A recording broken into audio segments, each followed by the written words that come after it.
जनता जनार्दन बड़ी उत्सुकता के साथ प्रतीक्षा करती है। मैं जब 2025-26 का उत्तर प्रदेश का यह बजट आज विधानसभा में प्रस्तुत किया गया है, तो मुझे बताते हुए प्रसन्नता की अनुभूति हो रही है कि आदरणीय प्रधानमंत्री श्री मोदी जी के मार्गदर्शन में उत्तर प्रदेश सरकार का यह हमारी सरकार का 9वां बजट है और पिछले 8 वर्ष के अंदर जो कुछ भी सरकार ने कदम बढ़ाए हैं, उत्तर प्रदेश के लिए उठाए हैं, उसके अच्छे परिणाम हम सबके सामने देखने को मिले हैं। मैं इस बजट के प्रस्तुतिकरण के लिए वित्त मंत्री सुरेश खन्ना जी को और वित्त विभाग के अपर मुख्य सचिव समेत उन सभी अधिकारी और कर्मचारियों को हृदय से धन्यवाद देना चाहूंगा, जिन्होंने अथक परिश्रम से उत्तर प्रदेश की आशा और आकांक्षाओं के अनुरूप इस बजट को आज सदन के पटल पर प्रस्तुत किया है। यह वर्ष हमारे लिए बहुत महत्वपूर्ण है। देश के संविधान को लागू होने का यह अमृत महोत्सव वर्ष भी है और साथ साथ उत्तर प्रदेश की स्थापना का भी यह अमृत महोत्सव वर्ष है। ये दोनों कार्य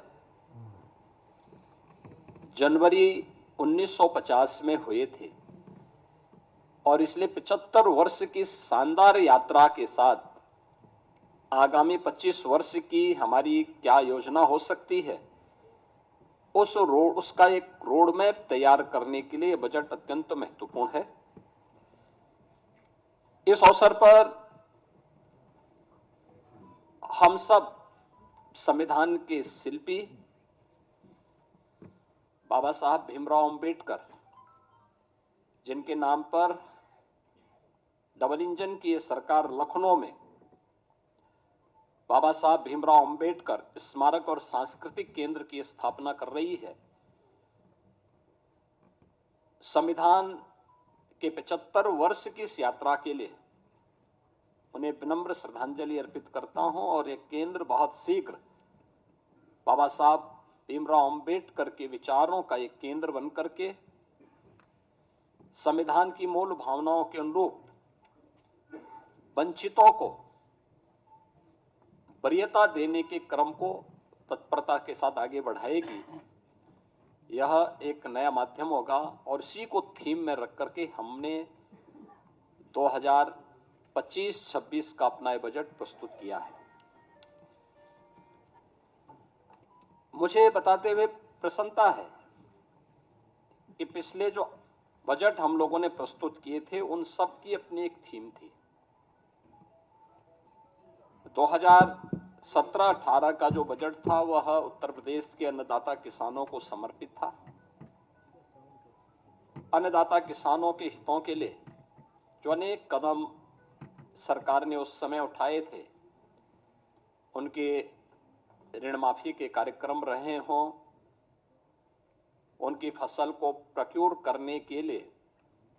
प्रोक्योरमेंट सेंटर और एमएसपी का दाम उन तक पहुंचाने के कार्यक्रम रहे हों, चीनी मिलों के पुनरुद्धार के कार्यक्रम और वर्षों से लंबित गन्ना मूल्य के भुगतान को एक समयबद्ध तरीके से आगे बढ़ाने का कार्यक्रम रहा हो, अच्छे किस्म के बीज और सिंचाई के बेहतरीन सुविधा उन्हें उपलब्ध कराने का रहा हो, ये सब कार्य तत्परता के साथ इसके लिए कदम बढ़ाए गए और आज मुझे प्रसन्नता है कि डबल इंजन की भारतीय जनता पार्टी की सरकार के द्वारा जो कदम 17-18 में उठाए गए, आज उसका परिणाम है उत्तर प्रदेश के किसानों की आमदनी को, जो 2017-18 के पहले आत्महत्या करने के लिए मजबूर होता था, आज उसको दोगुने से अधिक बढ़ाने में मदद मिली है। वर्ष 18-19 का जो बजट था वह बजट हम लोगों ने उत्तर प्रदेश के बीमारू राज्य से इसको उभारने के लिए इंफ्रास्ट्रक्चर और औद्योगिक विकास के लिए समर्पित किया था। आपने देखा होगा एक्सप्रेस वे में जो उत्तर प्रदेश की भागीदारी बहुत कम थी, आज गंगा एक्सप्रेस वे के पूर्ण होने के साथ ही उत्तर प्रदेश की भागीदारी देश के अंदर इंफ्रास्ट्रक्चर एक्सप्रेस वे में 55% से अधिक हो जाएगा। औद्योगिक विकास की दृष्टि से उत्तर प्रदेश का पहला इन्वेस्टर समिट भी हम लोगों ने 2018 में यहां पर संपन्न किया था और उस दृष्टि से 2018-19 का ये बजट हम लोगों ने प्रदेश की जनता को समर्पित किया था। वर्ष 19-20 का बजट प्रदेश में महिला सशक्तिकरण को समर्पित था, जिसमें हम लोगों ने प्रदेश की मातृशक्ति के उन्नयन के लिए अनेक योजनाएं चलाई थी, जिनमें सामूहिक विवाह, मुख्यमंत्री सामूहिक विवाह की योजना हो, मुख्यमंत्री कन्या सुमंगला की योजना हो, या उत्तर प्रदेश में मिशन शक्ति के कार्यक्रम के माध्यम से महिला सुरक्षा, महिला सम्मान और महिला स्वाभिमान, स्वावलंबन, इन कार्यक्रमों को प्राथमिकता के आधार पर आगे बढ़ाने के साथ ही उत्तर प्रदेश के पुलिस बल में महिलाओं की भर्ती को 20% अनिवार्य करने के कार्यक्रम को प्राथमिकता देते हुए आगे बढ़ाने का कार्यक्रम यह महिला सशक्तिकरण के लिए उठाए गए कदमों का परिणाम था। वर्ष 2020-21 का बजट हम लोगों ने उत्तर प्रदेश के युवाओं को और उनके लिए अधिक से अधिक एम्प्लॉयमेंट बढ़ाने के लिए समर्पित किया था और इसमें 2 करोड़ युवाओं को टैबलेट और स्मार्टफोन के माध्यम से तकनीकी दृष्टि से सक्षम बनाने के कार्यक्रम को आगे बढ़ाने, अनेक अन्य कार्यक्रमों को इस दृष्टि से हम लोगों ने प्रदेश की जनता जनार्दन के लिए समर्पित, युवाओं को समर्पित किया था। 2021-22 का जो बजट था हमारी सरकार का, वह स्वावलंबन से सशक्तिकरण की ओर था। एमएसएमई की योजनाओं के माध्यम से प्रदेश के परंपरागत जो उत्पाद थे उनको प्राथमिकता देते हुए स्वावलंबन के माध्यम से आत्मनिर्भरता के लक्ष्य को प्राप्त करने की दिशा में और उसके माध्यम से सशक्तिकरण के लक्ष्य को आगे बढ़ाते हुए कार्य किया गया था। 2022-23 का बजट अंत्योदय से आत्मनिर्भरता की दिशा में हम लोगों ने उस समय इस कार्यक्रम को आगे बढ़ाया था। पंचायतों की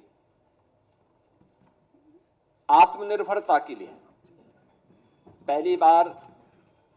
ग्राम सचिवालय के निर्माण के कार्यक्रम को आगे बढ़ाया गया था। पहली बार उन सभी क्षेत्रों में कार्य प्रारंभ हुए थे जो महिला सशक्तिकरण के लिए भी महत्वपूर्ण थे और ग्राम्य विकास की दृष्टि से हमारी जो आज भी लगभग 70% के आसपास आबादी ग्रामीण क्षेत्र में निवास करती है, उनके लिए इस कार्यक्रम को आगे बढ़ाया गया था, जिसका परिणाम है कि आज उत्तर प्रदेश की हर ग्राम पंचायत में 5 से 7 रोजगार सृजन की संभावना स्वतःस्फूर्त भाव के साथ वहां दिखाई देती है।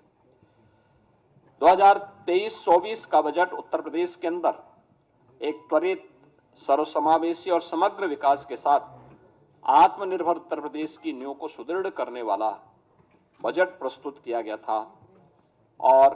2025-26 का बजट एक राम राज्य के लिए समर्पित, लोक मंगल की कामना से समर्पित बजट था। तो 2025-26 के अंदर जो 2024-25 का हमारा बजट था, ये उत्तर प्रदेश के अंदर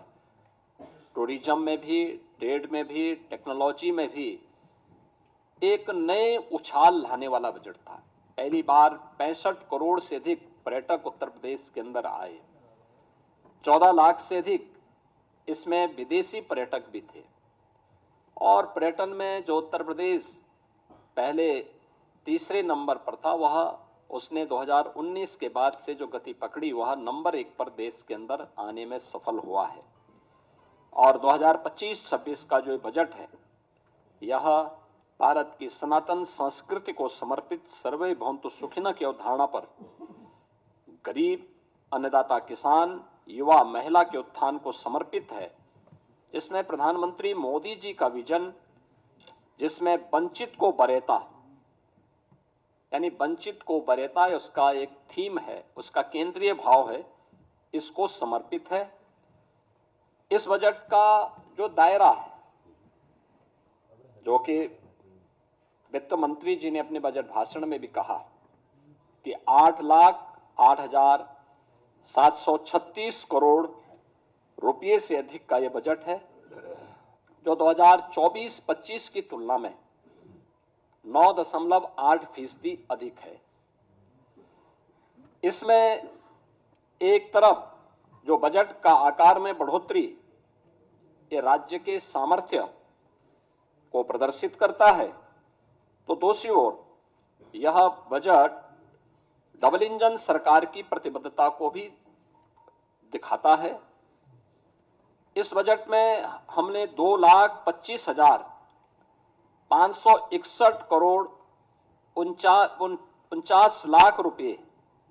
कैपिटल एक्सपेंडिचर के लिए इसमें प्रस्तावित किया है, जिसके माध्यम से इंफ्रास्ट्रक्चर पर धनराशि जो व्यय होगी, इससे अधिक रोजगार की सृजन इसके माध्यम से होंगे और यह अर्थव्यवस्था को सुदृढ़ करता है। हमने प्रदेश के अंदर 2017-18 में जब उत्तर प्रदेश की अर्थव्यवस्था, जो प्रदेश की कैसे हमने इसको बढ़ाने में सफलता प्राप्त की है, जो जीडीपी थी वह 12,89,000 करोड़ रुपए की थी, वह आज 24-25 में जो उसका अनुमान है वह 27,51,000 करोड़ रुपए होने का अनुमान वह है। और ये दिखाता है कि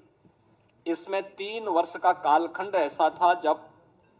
वैश्विक महामारी कोरोना जैसी त्रासदी का सामना करना पड़ा था, जो आर्थिक दृष्टि से अत्यंत पूरी दुनिया के लिए, केवल भारत के लिए नहीं या केवल यूपी के लिए नहीं, बल्कि पूरी दुनिया के लिए अत्यंत कठिन समय था। और आज उसी का परिणाम है कि 2016-17 में जिस उत्तर प्रदेश की अर्थव्यवस्था देश के अंदर 6ठी-7वीं अर्थव्यवस्था मानी जाती थी, आज उत्तर प्रदेश ने जो लंबी छलांग लगाई है, परिणाम है कि उत्तर प्रदेश आज देश का दूसरी बड़ी अर्थव्यवस्था के रूप में उभरा है। उत्तर प्रदेश के अंदर इसके लिए हमें रेवेन्यू लीकेजेज को समाप्त करने पड़े थे। टेक्नोलॉजी का अधिक से अधिक उपयोग किया गया था। हमें प्रदेश के अंदर राजस्व प्राप्ति के अपने नए साधन उपलब्ध करवाने पड़े थे। और मुझे बताते हुए प्रसन्नता है कि आज उत्तर प्रदेश ने जो कदम उठाए हैं, 22-23 हो, 23-24 हो या 24-25 के दौरान देश के सभी राज्यों में उत्तर प्रदेश का अपना एक महत्वपूर्ण स्थान रहा है। और हम लोगों ने अपने राजस्व प्राप्ति करने के लिए जो कदम बढ़ाए हैं वह अत्यंत सराहनीय माने गए हैं पूरे देश के अंदर, और वित्तीय क्षेत्र के जानकारों ने उसकी सराहना भी की है। मुझे बताते हुए प्रसन्नता है कि आज का जो बजट प्रस्तुत किया गया है, यह बजट जो कुल राजकोषीय घाटा है वह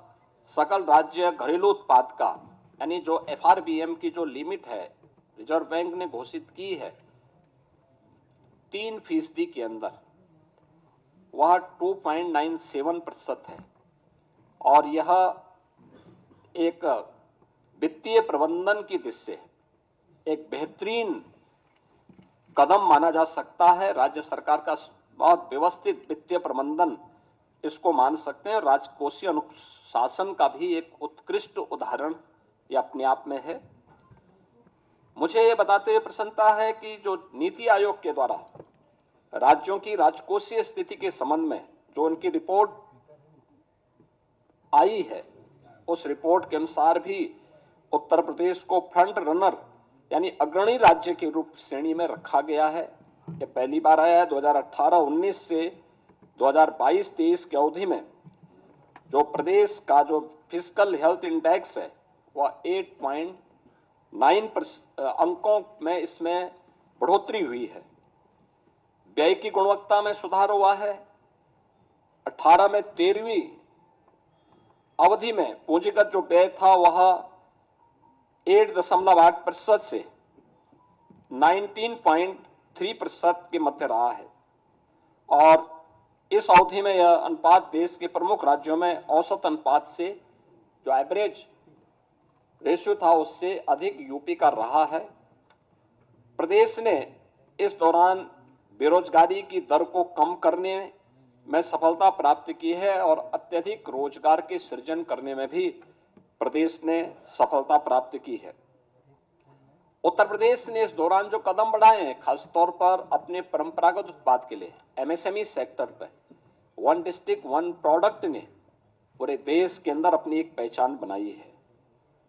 लगातार प्रयासों से प्रदेश ने पिछले 8 वर्षों में 45 लाख करोड़ रुपए के निवेश प्रस्ताव प्राप्त किए हैं, जिनमें से अब तक हम लोग 15 लाख करोड़ रुपए से अधिक के निवेश प्रस्ताव को जमीनी धरातल पर उतारने में हमें सफलता प्राप्त हुई है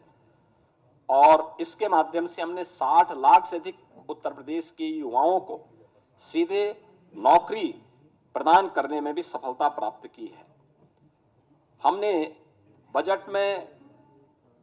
इस बार के बजट में 28,478 करोड़ और 31 लाख रुपए नई मदों के लिए हमने प्रावधानित किया है, जिसमें अवस्थापना विकास के लिए 1,79,131 करोड़ 4 लाख रुपए प्रस्तावित किया है, जो कुल बजट का 22% है।